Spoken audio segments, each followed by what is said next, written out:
Good morning, everyone. Shareholders, representatives of the investor community, the board, management, and staff of Safaricom PLC, the media, members of the media and the online community. Good morning. Good morning, those in the room. Good morning. Thank you very much. So Safaricom is Kenya, and Kenya is Safaricom. Yeah. Thank you all for joining us this morning for the full year financial results announcement. Before I go into my presentation, let me share with you some great news we've just received from across the border. As of this morning, Safaricom Telecommunication Ethiopia PLC, go to the next slide. As of this morning, Safaricom Telecommunication Ethiopia has officially been granted the license to operate mobile money services. I know this has been a long journey, but great to see us being granted this license. And I can see our CEO from Safaricom Ethiopia is here today. Annual, well done to you and the team for all the hard work in getting the license. The National Bank of Ethiopia will be announcing formally at around 8:30 this morning to confirm that we have received the license. But we do have the license in our hand, which is great. We look forward to launching M-Pesa in the coming weeks and months.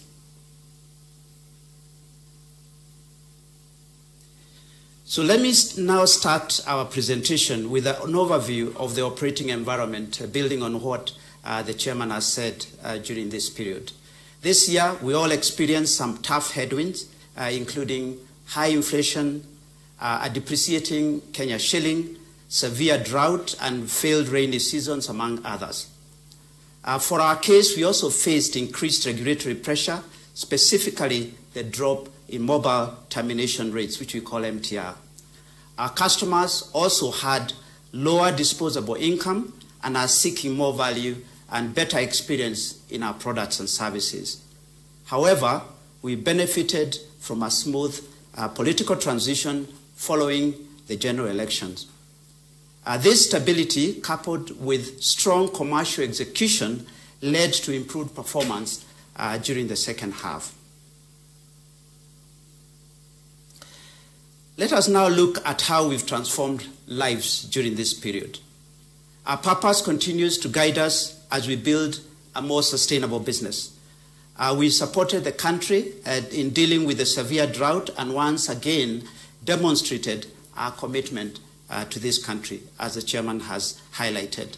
We visibly led the private sector initiative, which is known as Pamoja Tuungane, as well as the National Steering Committee on Drought Response.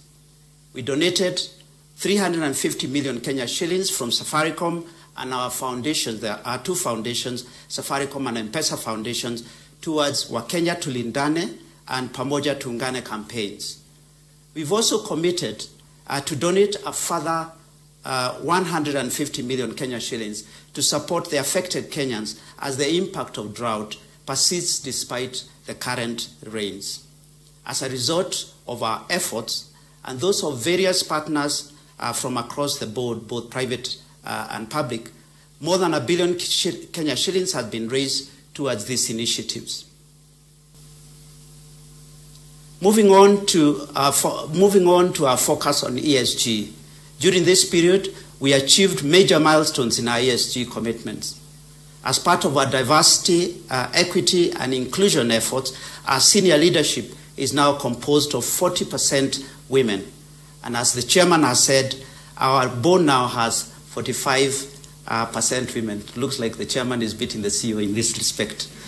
3% of our workforce is composed of persons living with disabilities, which is within our target, within sights of our target of 5% by 2025. We partnered with key industry stakeholders to develop the Industry Digital Talent Program. The program provides relevant work experiences for digital talent through upskilling and employment opportunities. Together with our industry partners, over 600 students have graduated with tech and digital-related courses. 78% of our suppliers are Kenyan-owned organizations, accounting for 63% of our procurement spend in the year under review. On environment, we've upgraded 23% of our BTS sites to solar, and it is our intention to eliminate the use of diesel in the medium term. These are not just targets to be met, but it's a show of commitment to prioritize people and the planet. Let me now turn on to our focus and how we are executing our strategy. We are halfway through our 5-year journey towards being a purpose-led technology company. We have fully adopted agile ways of working and a digital customer-first mindset. Through data and analytics, we served our customers better, reduced pain points, and enhanced their experiences. Since we launched our strategy, we've achieved a number of elements. We've grown our giga customers, which is those who use more than 1 GB of data per month, by over 4.2 million customers. We've launched our commercial operations in Ethiopia. We've grown our IoT, which is Internet of Things and ICT business, at an annual rate of 64% and 81% respectively. We've grown our fixed business, which is our home and an office business, attaining a market share of 46%.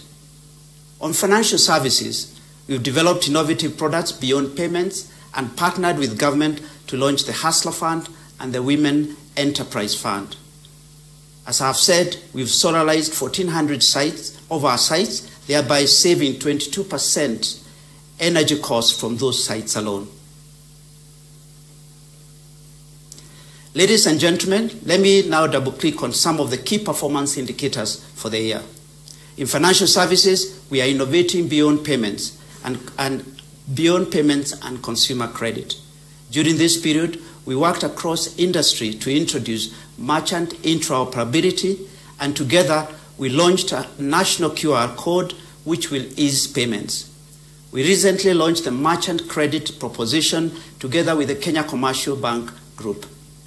The facility will provide access to affordable credit, especially among small and micro businesses that have previously been locked out. M-Pesa Go for our children and the Global Pay virtual card are some of the latest offerings that support the digital lifestyles of our customers. We were the first mobile network operator to launch 5G, which we have since rolled out to 23 counties. So how did we drive value to help customers cope with the tough macroeconomic environment? Whilst we expanded our horizons, we gave customers more value through tailored offerings and consistent reduction in charges. Over 70% of our voice customers are on personalized pricing, such as Story Bambe.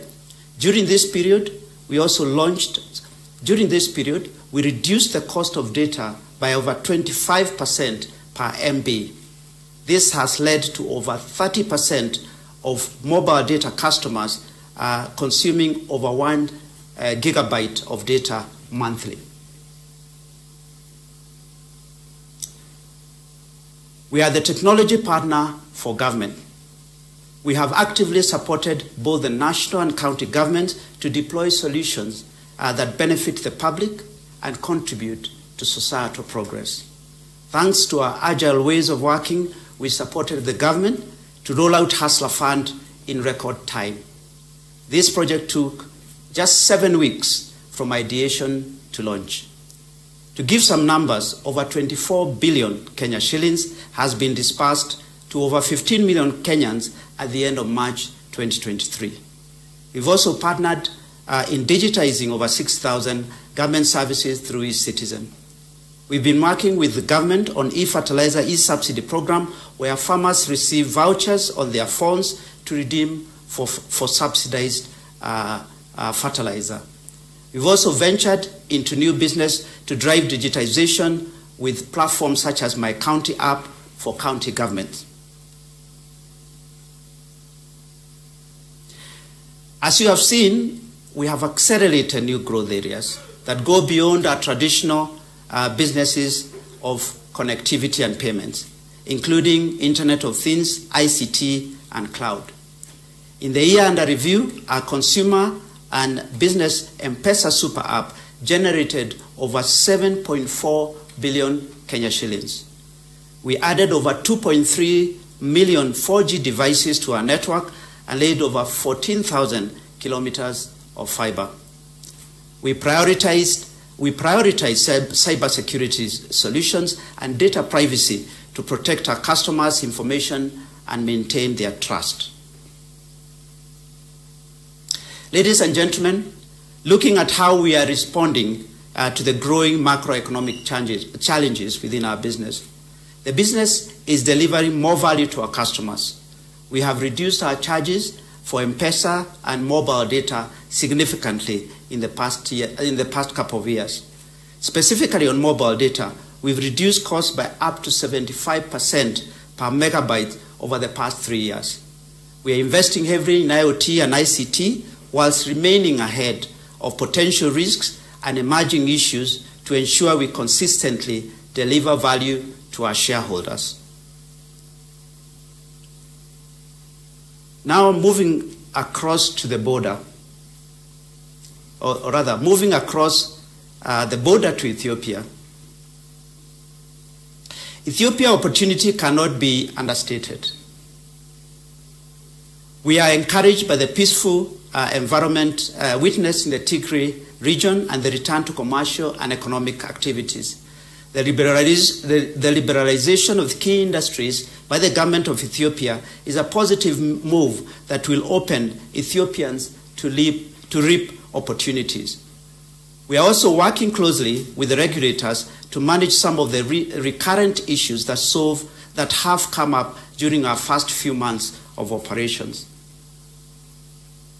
In the 7 months that we've been running our commercial operations in Ethiopia, we built a reliable network now available in 22 cities and regions across Ethiopia. This is an award-winning premium quality network with close to 1,300 network sites, of which we built just over 895 sites. We closed the year with close to 3 million customers in terms of gross adds, that is customers we added onto our network, and over 2.1 million 90-day active customers. We have over 114 distributor shops, and we have over 900 staff, of which 80% are Ethiopians. Our ecosystem in Ethiopia has created over 4,600 indirect jobs. Ladies and gentlemen, the potential for Ethiopia is immense. Some of the lessons from the Ethiopia business include the need to accelerate network rollout to meet demand which exists. We've also noted low smartphone penetration, which is both a challenge but also a great opportunity for our business. The government of Ethiopia has supported us in legislating and fast-tracking some of its plans, including telecommunication reform program, prioritizing investment incentives, which will aid in managing issues such as customs clearance.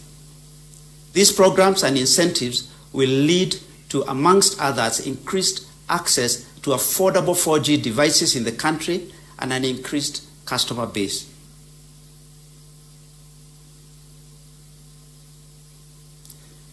So finally, ladies and gentlemen, we are very proud today we have obtained the M-Pesa license to operate mobile money services in Ethiopia, which is an area that we understand and know very well, which positions us to provide essential financial services to the Ethiopian population.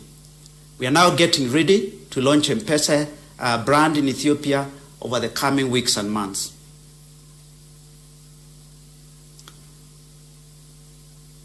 Let me now get into the real heart.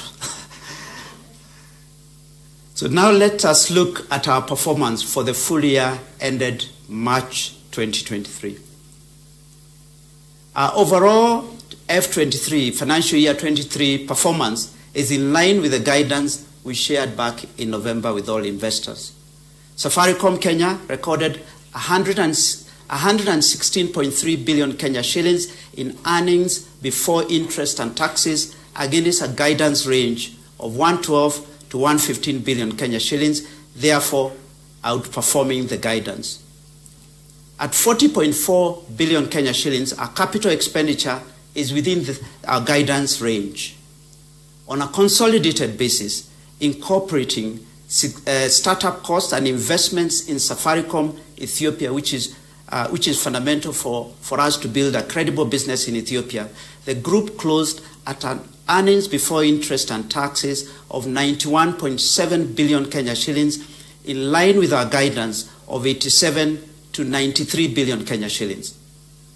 Capital expenditure for Ethiopian business came in lower than guidance due to a late startup and slowdown in site rollout, closing at 4 billion shillings lower than our guidance. Our overall capital expenditure for the group therefore stood at 96.1 billion Kenya shillings, which is slightly lower than our guidance.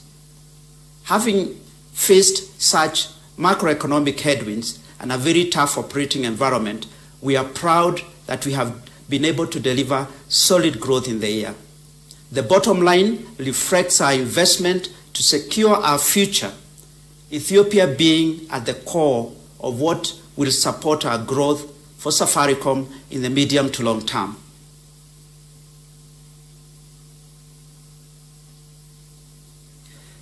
Let me now hand over to Dilip to take us through the performance in greater detail. Thank you, ladies and gentlemen.